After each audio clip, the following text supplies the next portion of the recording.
if you're not paying or you're late, don't be like, well, they're not going to foreclose me for 12 months. I'll figure it out. I'll get a job.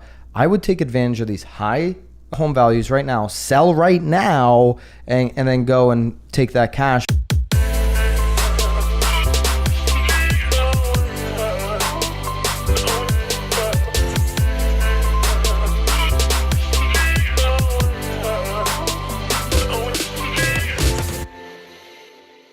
This is Byron Lazine and Nicole White, and you are tuned into episode 134 of The Real Word. Word is up.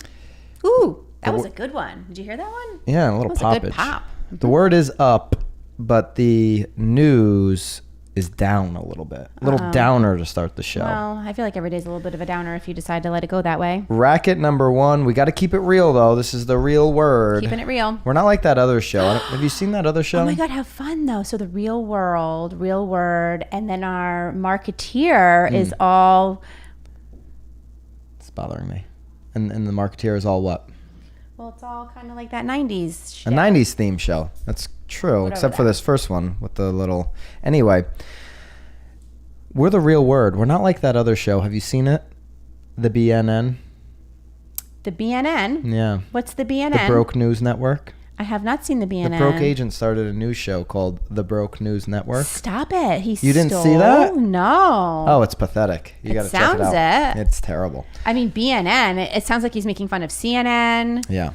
Broke News Network. They talk about nothing. We talk about the real stuff here. We're going to get into something real. Oh. And it's really disturbing. Well, you just gave him a nice little plug there. Yeah, I did. Racket number You're 1. welcome. FHA mortgage delinquencies reach a record. A record. It's been a record-setting summer for real estate. Well, it's been a record-setting 2020. This is a bad record. That's led by New Jersey, according to Bloomberg. Realtor Mag, though, states that moratoriums keep foreclosures nearly non-existent. So two things happening here, Nicole. I mean, we're just sort of at a standstill, We've right? got a whole bunch of these delinquencies, Yes. but we have no foreclosures. How is that possible? So the FHA, which is the record that they're stating here on Bloomberg, obviously it's an affordable path to home ownership for many first-time home buyers. They're stating minorities and low-income Americans. It's now FHA has the highest delinquency rate in at least 4 decades. The share of FHA loans rose to almost 16% late payments on these FHA loans in the second quarter, which is up from about 9.7% the previous 3 months, and the highest level in records dating back to 79, the Mortgage Bankers Association stated this week. The delinquency rate for conventional loans, by comparison, was only 6.7%. So 16% of the FHA loans out there are late on their payments. Now, a couple things going on. Realtor Mag says these moratoriums, which is like mortgage forbearance and these kind of things. Well, it's not actually a mortgage forbearance. It's more of a foreclosure forbearance. Okay. They can't go into foreclosure. They can't go into foreclosure at the state and local level. Right. Federal level. I think they're giving a 12-month freeze on Foreclosures. Thank you. And so you've got that. You also have mortgage forbearance. Right. So my question is, and it doesn't state it here on Bloomberg, but my question is, if you took your forbearance as an FHA loan, does that also make you late? Yeah, so scroll up to the top real quick. No, go down a little bit, right in the middle. State has also the biggest increase in overall late payment rate and forbearance, protecting many borrowers from foreclosures for now. So the forbearance is they're definitely playing, they're counting the forbearances in. Yes, absolutely. Most of them are protected by the federal forbearance program, which borrowers with pandemic-related hardships can delay payments for as much as 1 year without penalty. Yep. As of August 9th, there was 3.6 million homeowners who were in forbearance, representing 7.2% of all loans. Yep. So there's people right now in FHA that are late, but they're not in forbearance because we only have 7.2%. Right. I don't understand that.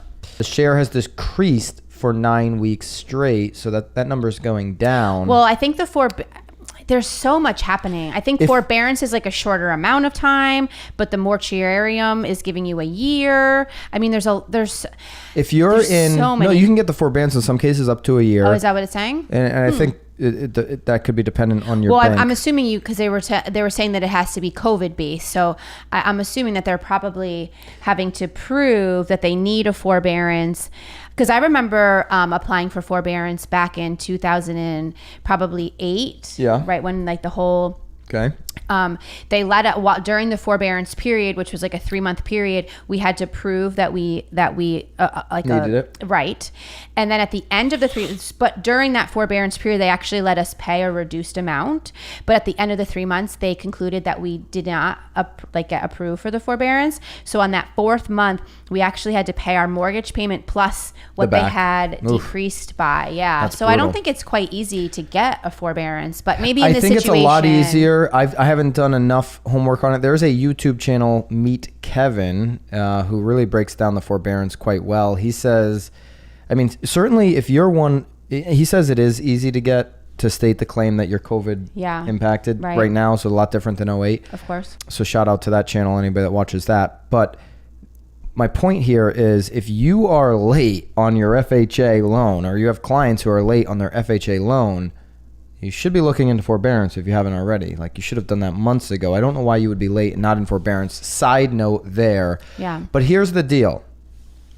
Even as these mortgage delinquencies, these late payments that we're talking about, are climbing, the foreclosures are basically non-existent. Foreclosures, in fact, are way down. Right. Foreclosure filings are way down because they literally can't foreclose. Freeze. Right.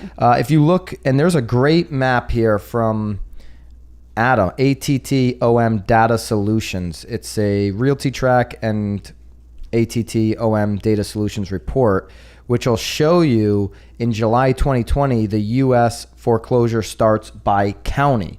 And we can populate that right here, and it's certainly in the Realtor Mag link if you look it up below. So what is that red? Is that LA? That is LA. LA had the highest. Okay, so LA County had the most in July. Okay, foreclosure starts. See, now in July there was 8,892 properties received a foreclosure filing. That's down though from about 15,000, one out of every. Down 83% from a year ago. There's the number. It's down 83% from a year ago. Yeah. So if these lates are at a record high for FHA, right, if other people are late, other people are in forbearance, and we don't know what's going to happen with the job market between now and say next year, right, these foreclosures are piling up. We're faced with a situation where next year, sometime maybe 3rd quarter, maybe 4th quarter of 2021, where we could see an explosion of foreclosures. Right. I think though what you need to be very clear on though is even though if there are a significant amount of foreclosures, it doesn't mean that they're hitting the market though either. So I think we have to be clear there because I think so many buyers are like, do I wait till next year till all these foreclosures happen? But even if people are foreclosing, it doesn't mean that they're then going to be available to buy. But if you also look at those numbers, I have so many questions reading this now. Because it sounds like that there were so many that started in July, right? So it's almost like maybe those people were already late prior to COVID, right? Because you would think that if they're talking about this 12-month freeze and this 12-month forbearance period, you know, I mean, if there's a tick in July, I don't know. No, I think this is all COVID related. Yeah. I think it looks like. I mean, I didn't have any information that we were creeping up on late payments before March. Maybe we were because people lost jobs instantly. Right. So Matthew Gardner, chief economist of Windermere Real Estate, told Realtor.com, there will be some fallout, of course, but I don't think it will be enough to cause housing prices to drop. Here's the thing. Here locally, we've increased 16% since this time last year in housing prices. How does that make you feel? Someone that owns real estate in the area makes me feel good. Yeah. But obviously, if you're buying right now, it might not make you feel great. Here's the other thing. For homeowners, because this has happened a lot in the country, their home values have gone up. We could see, now this economist is saying that he doesn't think house prices are going to drop even if we have a bunch of foreclosures next year in 2021. from this point until next year, 2021, with a lack of inventory, with a competitive market, we're seeing multiple offers, we could continue to see home prices rise. So even if they do, let's just say they do drop, we know if the interest rate goes up a point, real estate's going to drop 10%. Of course. Right? 1 point interest rate, real estate values drop 10%. Maybe the interest rates go up. Maybe we have a bunch of foreclosures and we drop 10, 15, maybe, please don't do it, 20%. But we'll just basically be erasing back where we were. the last 18 months of gains. So it sounds like a bubble. I mean, we talk about bubbles. Usually bubbles last years, but this is like a quick little blip. Is what you're thinking. I don't know. Well, I'm not thinking. I don't know about that. I don't know about any of it. I mean, Bubble's is very a scary interesting. Word. Bubble it's like is, shanks and well, golf. that's why. I mean, obviously, when you start hearing about 16% increases over a year, that's why I asked you how you feel, because that actually scares me a little bit. I mean, we like healthy markets. We like 4%. We like 5% over a year. Personally, again, when you hear 16%, it is a little scary. I can't deny it. But I agree with you. I think that. Again, and I feel like we've been talking about this the last few weeks, even though the prices are increasing by the 16%, like you're saying, the interest rates have come down. So you're pretty much, your monthly expense is pretty much the same. But I agree. I mean, I think if it does come down, we're just kind of back at where we were before, which was still a very healthy market. I mean, at least where we were, 2020 was, slated to be healthy anyway. So the good news is we're going to be pacified here. I guess it's good news. I mean, I think a lot of people would rather rip the Band-Aid off on this economy, but they're printing so much money. They are not allowing foreclosures to happen. So for the next 12 months, you're pretty good. You've got time to make necessary moves, real estate investors. You would hope that, though, the homeowners are doing what they need to do, too. I mean, if you're not paying your mortgage, again, there's just so many different situations. If you're not paying your mortgage right now, you got to really get your shit figured out. It's going to come quick. If you're not paying or you're late, don't be like, well, they're not going to foreclose me for 12 months. I'll figure it out. I'll get a job. I would take advantage of these high home values right now, sell right now, and then go and take that cash, because if the bottom falls out and there's foreclosures next year, and if we can't get the economy back on track between now and next year, you could see a lot of foreclosures. It will have an impact on the market. And if you lose this 15, 10, 20% in home value gains that you've gotten the last year, right, you may be in a situation where you can't now sell, and then you're going into foreclosure, and then you're 7 years of bad credit. Well, and then you just lose all your money. Yeah. All right, Racket number 2. We're going to go through these 8 seller beliefs that no longer hold true today. This is an Inman opinion piece from Kara Amir. All right, Nicole, you're going to say Racket or not Racket. Number 1. Wait, what is the headline again? These are things that no longer hold true today. Correct. Okay. All right. Yes. If I price it high, they will still come. Okay. That does hold true today. You just probably aren't going to get the offers in the multiple offer situations that you want. So that's a Racket. You're definitely not getting. You can price it high and you're still going to get buyers. So I disagree. This is a Racket. Okay, so I'm still trying to process. What do you think is a Racket? Right, so you think that they can still list high? So say the home value is worth $400,000. Yes. Yep. And they want to list at $430,000. Are you still going to get showings? Yes or no? Oh, of course. Yeah, and she's saying that's not true. Yeah, you will get showings. So I'm disagreeing there. So. Yeah, and I'm agreeing with you there, because you will, again, you just won't sell quickly or have multiple offers. Correct. Right. And you might actually get less in the end than you would have had you listed at $399 and drove the price up to say $420,000. Right. All right, so we disagree there in one Racket. Number 2, we agree, but we disagree with her. Yes. Racket number 2, open houses bring ready, willing, and able buyers.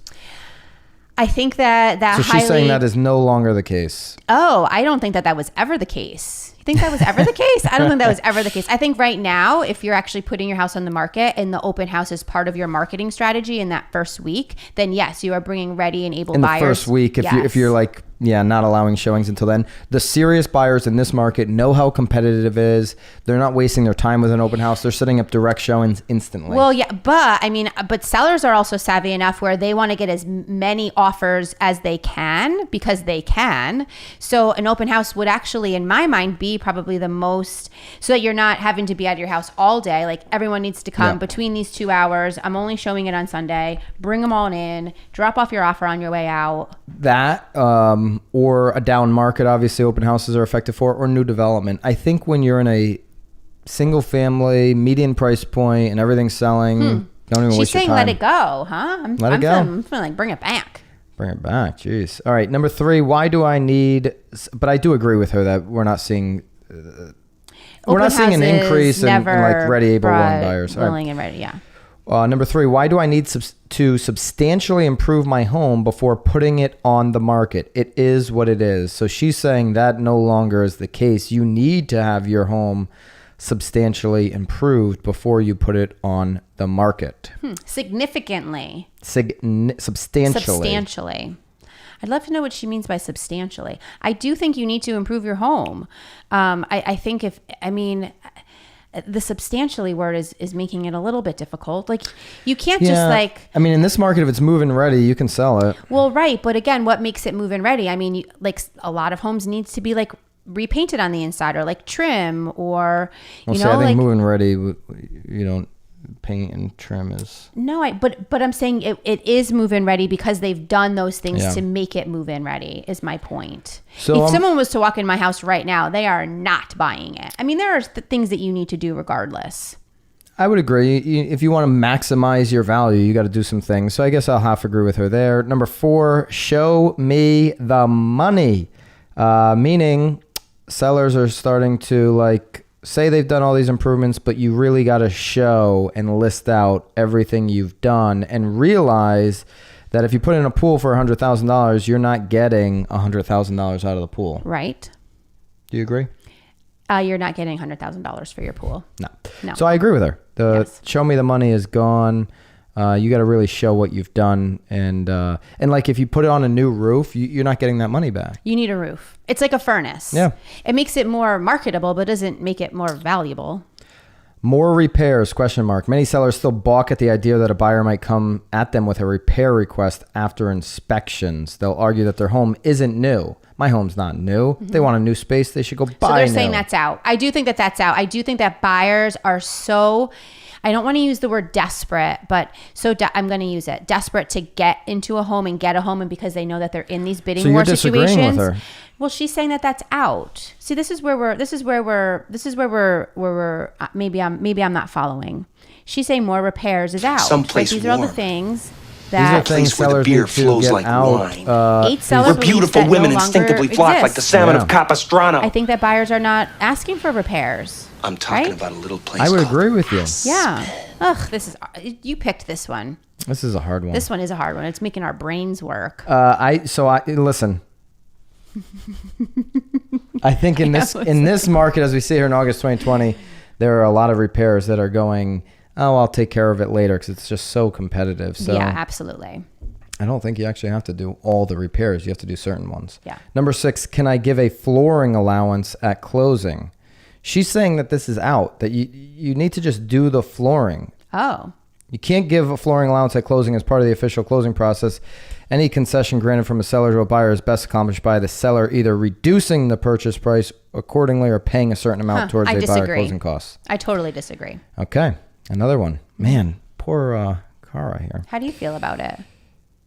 I think allowances are stupid. Well, unless you're in new construction. No. So I agree with you. I think though, maybe not an allowance, but like a credit. Maybe you do like a flooring credit. I guess allowance is maybe the wrong word, but I think that if you offer out the credit, you're at least acknowledging the fact that your floorings are bad. I agree. But then it's part of the negotiation. Like 9 times out of 10, that credit is like out the window once you're negotiating. I agree with her. This is very old school thinking. It doesn't make any sense unless you're an allowance, unless you're doing new construction. Okay. Market your product as a move-in ready product if it's a resale home. Don't the carpets are gross, we're going to give you a carpet allowance. Just change the carpets. Right. I guess the allowance was the wrong. I don't ever use the word allowance. And you get the money out of it. Number 7. Well, unless they don't want to spend the money. Well, that's the problem. Well, you could do like our brokerage, William Ravis. They have Ravis Refresh where they'll come in and paint and do the flooring. If you have equity. Right. Okay. Number 7, more marketing means more buyers willing to pay my price. When a home isn't selling, sellers may think they need more marketing. However, they often can't really quantify what that means and don't understand what tactics may or may not get tangible results. So, do you think more marketing equals more money in the sale? I do think that marketing obviously plays a huge role, but if we're talking about like 3-4 months out, like clearly you have a price issue. Mm-hmm. Yeah. Price is driving the market, and your strategy within that price, right? If it's worth $410, maybe in your market you're listing it at $399 to create a competitive environment where you get up to $420, so more buyers see it. Like it's all about working with an agent that can market your home better than anybody else in the marketplace, but also one that understands exactly what to do, when to do it, how to do it in each market. Well, this would be true if your agent wasn't marketing you yet. Yeah. Number 8, every buyer who sees my home must want to buy it. Of course not. That's crazy talk. That is crazy talk. So yes, I would agree with her that sellers should have that out of their head. Yeah. And they should also, sellers, please don't get all uptight when you don't get feedback and your agent is spending all their time now chasing this one showing that you need the feedback for, and they haven't given you feedback in a month or a week or 3 days or whatever the case may be. It's because they hated your home. All right. They didn't like your home. I mean, it is certainly helpful as an agent to get the feedback, but yeah, if they're not giving you feedback, they don't like your house. And don't be offended by that. If you're emotionally attached to your house, keep it. Wow. That would be Is that the bomb? Is that the bomb for the day? No, that's my advice. Keep All right. it. Marketeer of the week. This is from Business Insider.